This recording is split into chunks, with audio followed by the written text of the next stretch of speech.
Alright guys, hello, welcome. Today we're going to look at the upcoming proposed balance patch, which is pretty much finalized at this point. It'll be coming out next week. I'm just having a beer here. I've had a long day. It's a good beer as well. Leffe. Let's take a look at the changes. Alright, balance update changes. Bring them up on screen there. Okay, so the balance dev team is like, yo guys, here's some changes. Thanks for your feedback. First one, number one, Thor. Thor armor here is increased. Ooh, look at that. I've got to slide around the browser there. Pro production. Thor armor increased from 1 to 2. I think this is a really cool quality of life change. Zealots are going to do a lot less damage to Thors. So I guess Thors are a better meat shield against Protoss. The dream of mech has a slight inkling of hope, right?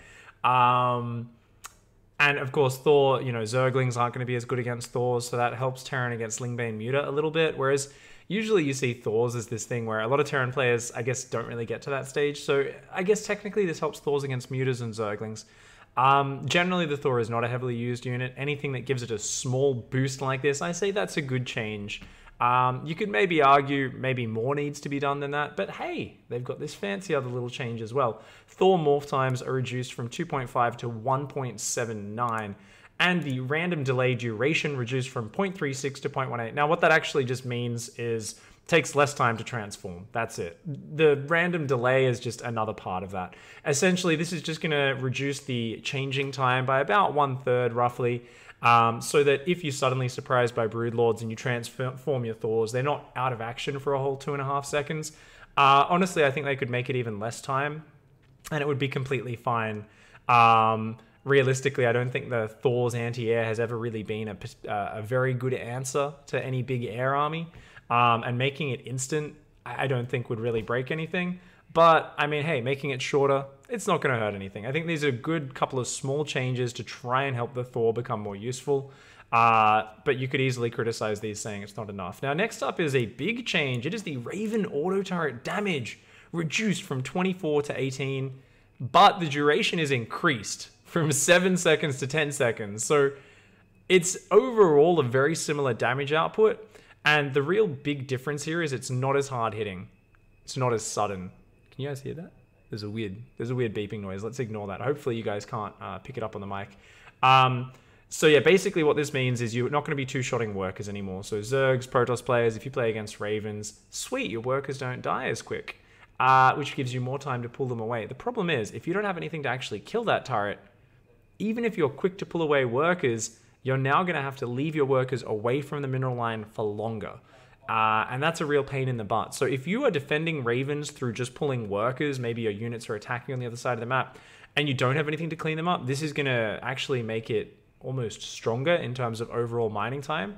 However, to anyone saying that, and there's been a few people I've been talking to about this, keep in mind, if you, on average, save 1 extra drone or 2 extra drones because they don't die as quickly, in terms of, they drop an auto turret, you've always got a little bit of a delay before you recognize what happened and you go over there and you pull the drones away, or the probes or the SCVs.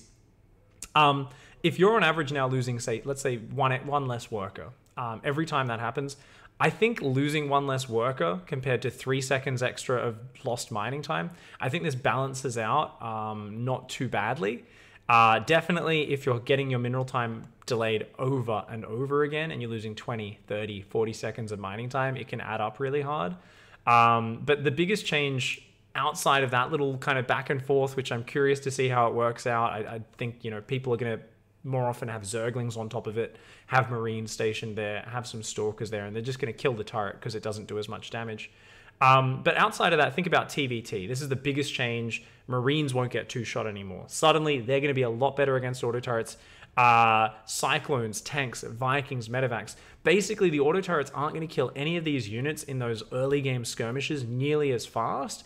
And if you just focus it down with Cyclones or tanks or any of those plus to armored units, you're going to kill it really quickly. It's not going to have a lot of a chance to do anything. So I think all things considered, the auto turret change, I'm still up in the air about it. I definitely think you're going to be much more focused on actually have shit to kill the auto turret now, because losing the mining time, the extra 3 seconds is just a massive pain in the ass. Just spilled a drop of beer like the sober individual that I am. On to the next one, guys. It is Protoss changes, Tempest. Kinetic overload damage increased from 30 plus 14 to massive to 30 plus 22 to massive.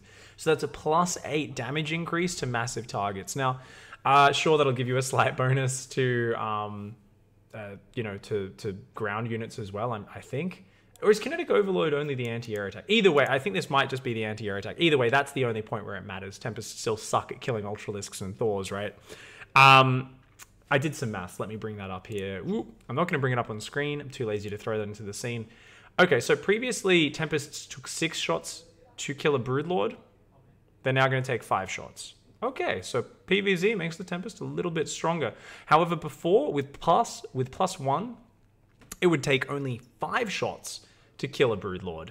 And now plus 1 does nothing. You're still going to be killing them in 5 shots. But once you get plus 2 flyer attack, it's down to only 4 Tempest shots to kill a Broodlord. So that's where the upgrades sort of make a difference.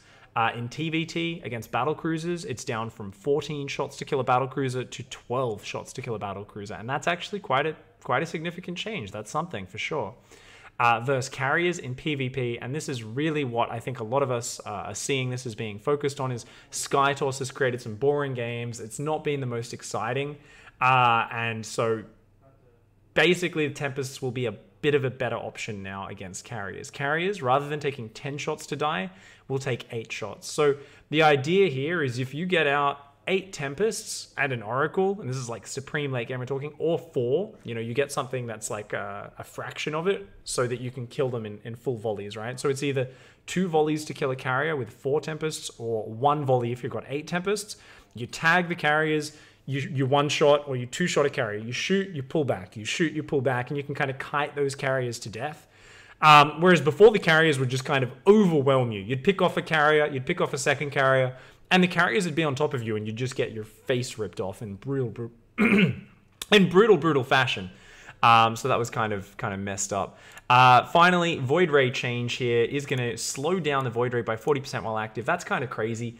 Obviously, this is also for PvP. It's going to stop the Void Rays from chasing down Stalkers. At the moment, you can go in there with Stalkers, and if you try to disengage at all, like, the Void Rays kind of move while they're shooting, and your Stalkers just get eradicated as they try to run away. You need to, like, save your blink for escaping, or you just lose way too many Stalkers. And I'm really curious to see how this plays out when it comes to blink Stalker timings against SkyToss players who are relying on Void Rays for that early defense. I think it's going to make ground-based timings still not necessarily a hard counter, but they're going to be much more of an option. If you've got sick micro, I think there will be places where you can pick apart a Void Ray player before they get to carriers, before they get disruptors and all of that bullshit, as a lot of Protoss players would call it.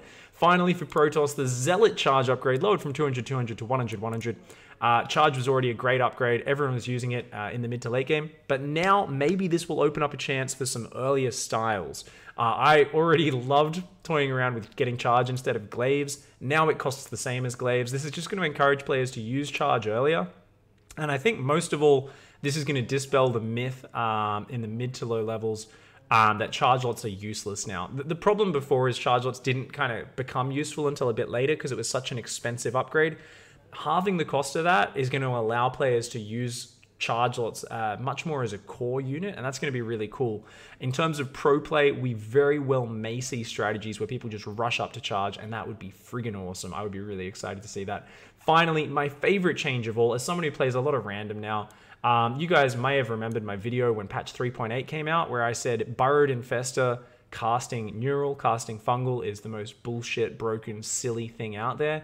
And I still stand by that. That and swarm hosts in their current state, I think, are just ridiculous. They're too cheap in terms of swarm hosts. And in terms of infestors, they're too good if a game drags on. Early on, there's still a big investment. They only have 1 or 2 spells because of their energy limit. It's not that big, even if it's a surprise. If a game drags on, you see infestors with their current position just be disgustingly efficient because they just can't be spotted. For instance, in Zerg vs. Terran, there's always just, oh, I've got to scan everywhere I move my army, or I've got to constantly keep it spread, which is a nightmare with Bio. Now there's going to be better visual effects to show burrowed roaches, to show burrowed infestors. Previously, it was like this tiny little bit of dust would come off the ground, and you could almost never see this. I really want to see this graphic in action. If it makes it a lot more obvious, I'll be very happy, because at the moment I think infestors are too strong, and burrow roaches were always a nightmare to spot as well. So guys, that finishes up. That's all the changes. I think overall it's a good patch. You could definitely say maybe more needs to be done for mech. Maybe you need to do something about the Hydra Bane versus kind of turtling storm style in PvZ. Realistically, I think the fact that we're seeing some changes to address Skytoss in PvP makes me happy. I don't think any of these changes are bad. The auto turret change is probably the one which I still have the biggest question mark over how that'll play out. I'd love someone to do some sick mathematical analysis that is well beyond my my beer swilling capabilities. But for now, thank you very much for hanging out, guys. I'll see you guys tomorrow with the daily as always. Thanks for hanging out. Don't forget to hug a watermelon, kick a walrus, and of course, punch a garden gnome in the gonads. I'll see you guys next time. Goodbye and good night.